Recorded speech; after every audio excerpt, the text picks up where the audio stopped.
5เป็นว่าเราเริ่มมาการแก้ไขอันนี้เราเริ่มการพัฒนาเศรษฐกิจของเรานี่แหละเราเริ่มทางด่วนใหม่เล็กนิดที่ประชาชนจะได้ศรัทธาจำนวนหลวงแต่ว่าเรื่องการพัฒนามันที่ดีโดยให้ดีที่สุดแหละการช่วยดีแต่ว่าเราเรื่องการจัดประเภทที่ดีนะเราแบ่งเป็น4ประเภทแต่ว่ากลุ่มกันข้ามที่ว่าวิชาการของเขานี่ที่ผ่านมาอะไรเป็นว่าไล่ต่างมันรูปลักษณ์ตัวเก่าเส้นทางตะกี้มันบ่มีเส้นทางแต่ว่า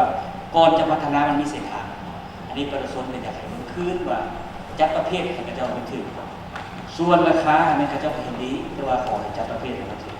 กระเจ้ายกตัวอย่างว่าของกระเจ้าประเภท3มันไปถึงประเภท4ดูสิและจุดที่2ที่ประชาชนอยากให้แก้ไขเสนอแก้ไขนี้ปัญหาเรื่องค่าชดเชยที่ว่า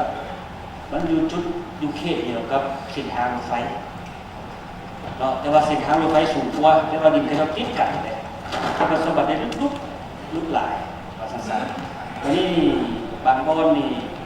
ยกตัวอย่างถ้าว่าไกลกันนิดนึงแถวหลวงพ่อคล้าย5,000 จีบ 10,000 จีบลักษณะนี้เขาเสียเดียวเลยเอาที่แยกประชาชนออกประชาชนที่ไปซื้อก็ซื้อบ่ได้ที่แก้ที่ได้ขอบตรงนี้ต่อปัญหาการชดเชยผลกระทบจากโครงการกันกระฟังเจือนแคมป์ของ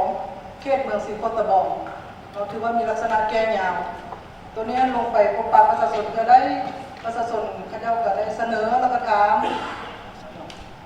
มันแก้ยาวเกินไปบางครอบครัวนี้เขาเจ้าเสนอว่าปีนึงได้รับค่าชดเชยล้านกีบ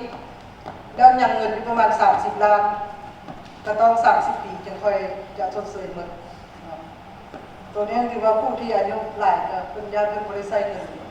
ค่าชดเชยนี้นะครับเป็นการเสนอนะครับน้องมีประชาชนเสนอ